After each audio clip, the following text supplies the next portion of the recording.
मैं डॉक्टर वेद चतुर्वेदी, मैं गंगाराम हॉस्पिटल में हूँ, रूमेटोलॉजिस्ट। मैं आर्मी से रिटायर्ड लेफ्टिनेंट जनरल हूँ और मैं ये बोलना चाहता हूँ कि पिछले एक सप्ताह से काफ़ी लोग हमारे पास आते रहते हैं बेड के लिए, और हम भी निराश होते हैं क्योंकि बेड नहीं होता और वो लोग भी निराश होते हैं। तो यदि आपको बेड ना मिले तो क्या किया जाए, इसका नाम मैंने रखा है home hospitalisation. Means ideal situation तो है कि आप यदि आपको ज़्यादा बीमारी है तो आप हॉस्पिटल में एडमिट हों, बट हॉस्पिटल में बेड ना मिले तो क्या किया जाए, इसको बोलते हैं होम हॉस्पिटलाइजेशन। इसके लिए आप क्या करें, देखिए माइल्ड डिसीज़ है तो आपको कहीं जाने की ज़रूरत नहीं, घर में रहिए, 6-7 दिन में ठीक हो जाएंगे। बट यदि आपको बीमारी ज़्यादा है और आपका ऑक्सीजन लेवल जब कम होने लगता है तब आपको हॉस्पिटल की ज़रूरत पड़ती है, तो आपके पास पल्स ऑक्सीमीटर होना चाहिए।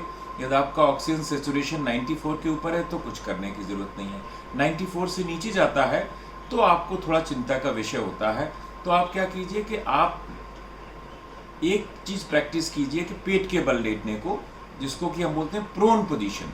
नॉर्मली हम पीठ के बल लेटते हैं, इसमें पेट के बल लेटिए और 2-2 घंटे लेटिए और 2-3 बार दिन में करिए तो आपका ऑक्सीजन लेवल बढ़ जाएगा, क्योंकि जब आप पेट के बल लेटते हैं तो आपका लंग एक्सपैंड होता है।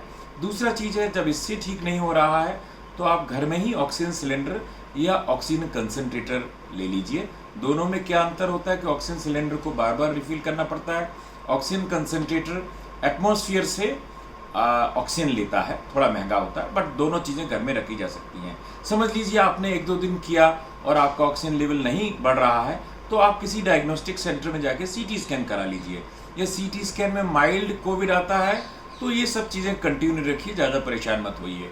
बट यदि चेंजेस सीवियर हैं तो जब तक हॉस्पिटल का बेड का पता लगाते रहिए, या फिर तो आपको एडमिट होना पड़ेगा। और यदि मॉडरेट है तो आप अपने क्या कीजिए, लोकेलिटी में एक डॉक्टर के टच में रहिए, जिसे हम लोग बोलते हैं टेलीमेडिसिन। तो वो डॉक्टर आपको मॉनिटर करेगा कि आपको एक दवा दी जा सकती है, उसका नाम है स्टेरॉयड। वो वाइसलोन की टैबलेट आती है 20 मिलीग्राम, वो रेमडेसिविर से भी ज़्यादा इफेक्टिव है, और 20 मिलीग्राम की टैबलेट आप डेली ले सकते हैं।